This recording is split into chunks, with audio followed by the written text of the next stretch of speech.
మనోహరి, నుదుట బాసికం, ఉగ్గన చుక్క, చేతిలో కొబ్బరికాయ తప్ప దాదాపుగా నువ్వు పెళ్లి కూతుర్లానే ఉన్నావు మనోహరి. మరి జరగబోయేది నా పెళ్లి కదా. ఇంతకీ ఆ కిల్లర్ వచ్చాడా లేదా? ఆల్రెడీ రీచ్ అయ్యాడు.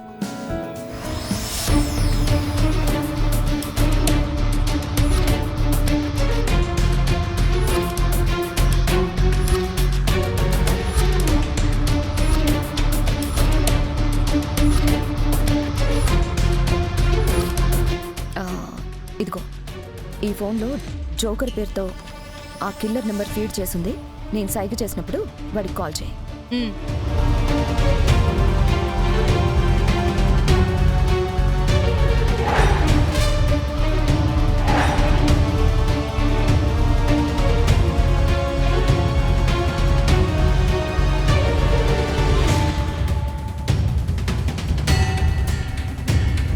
ఇది డమ్మీ బ్లడ్.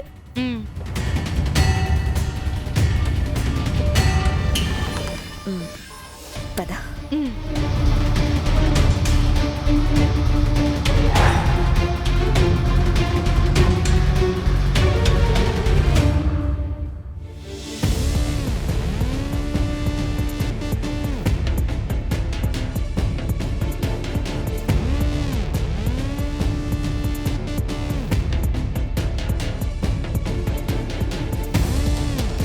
ఇదిగో రిమోట్. నువ్వు కిల్లర్కి ఫోన్ చేశాక వాడు డమ్మీ బ్లడ్తో షూట్ చేస్తాడు. వెంటనే నువ్వు ఈ రిమోట్ నొక్కు. బ్లడ్ ప్యాకెట్ బ్లాస్ట్ అయ్యి డమ్మీ బ్లడ్ బయటకు వస్తుంది. ప్లాన్ బాగానే ఉంది, కానీ వర్కౌట్ అవుతుందంటావా? ఖచ్చితంగా వర్కౌట్ అయి తీరాలి. నాకు వేరే ఆప్షన్ లేదు. ఈరోజు నాకు అమర్కి పెళ్లి జరిగి తీరాలి. ఒకవేళ ఈ పెళ్లిని ఎవరైనా ఆపితే? చెప్పాను కదా, ఈ గుళ్ళో నా దేవుడు కూడా ఈ పెళ్లిని ఆపలేడు అని.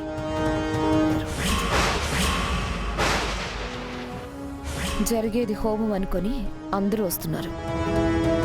అందరితో పాటు ఒక స్పెషల్ గెస్ట్ కూడా వస్తుంది. స్పెషల్ గెస్టా? ఎవరు? బాగ్మతి అలియాస్ బాగి ఊర్ ఆఫ్ మిస్సమ్మ.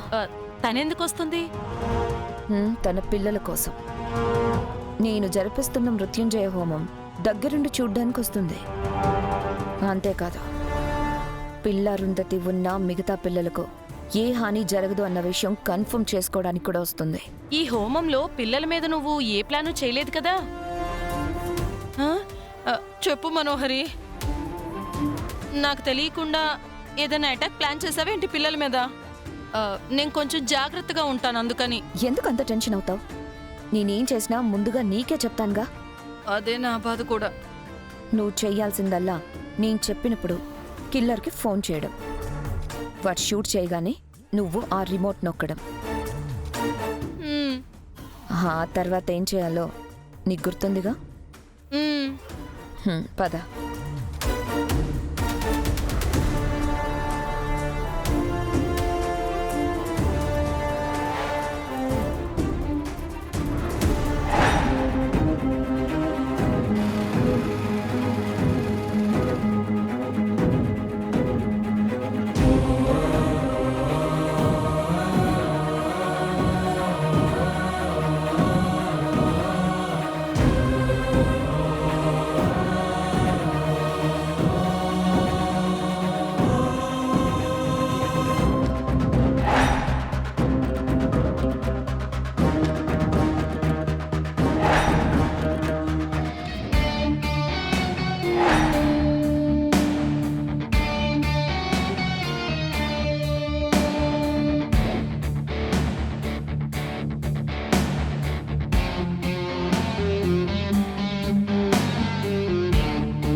హోమం ఏర్పాట్లు చూస్తుంటే ఈ మనోహరి కాన్ఫిడెన్స్ బాగానే పెరిగినట్టు అనిపిస్తుంది బాగి. దాని కాన్ఫిడెన్స్ పెరగడం కాదు, దిగజారిపోతుంది. అందుకే ఇలాంటివన్నీ చేస్తుంది.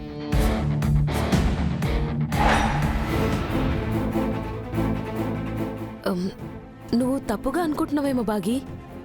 ఈ మనోహరి అమరేంద్ర సార్ని హోమానికి ఒప్పించుడు, తాళిగనుడు, రాత్రికి తెలియకుండా ఎవల్లో కలవుడు, ఇవన్నీ చూస్తుంటే ఈసారి మనోహరిదే పై చేయి అయ్యేటట్టుందే. అమరేందర్ సార్తో తాళి కట్టించుకుంటదేమోనని భయమైతుందే.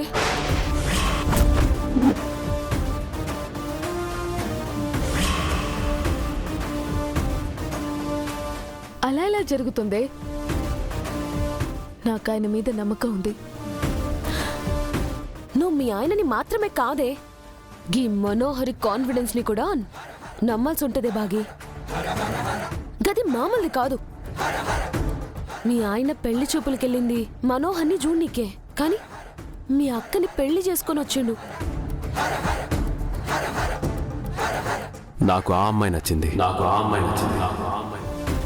మనోహరి మెడల పడాల్సిన తాళి మీ అక్క మెడల పడ్డది.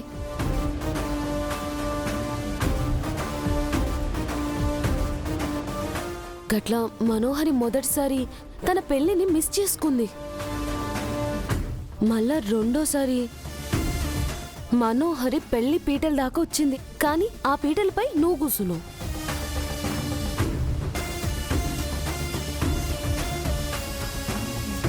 తన మెడల పడాల్సిన తాళి నీ మెడల పడ్డది. గట్ల రెండోసారి కూడా మనోహరి తన పెళ్లి విషయంలో ఓడిపోయింది.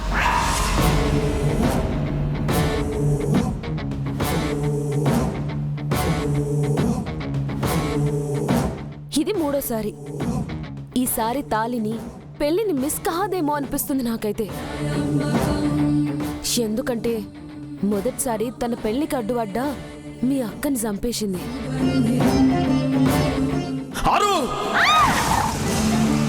రెండోసారి అడ్డుపడ్డ నిన్ను జాతకం పేరుతో 5 ఏళ్ల పాటు అజ్ఞాతవాసానికి పంపించింది.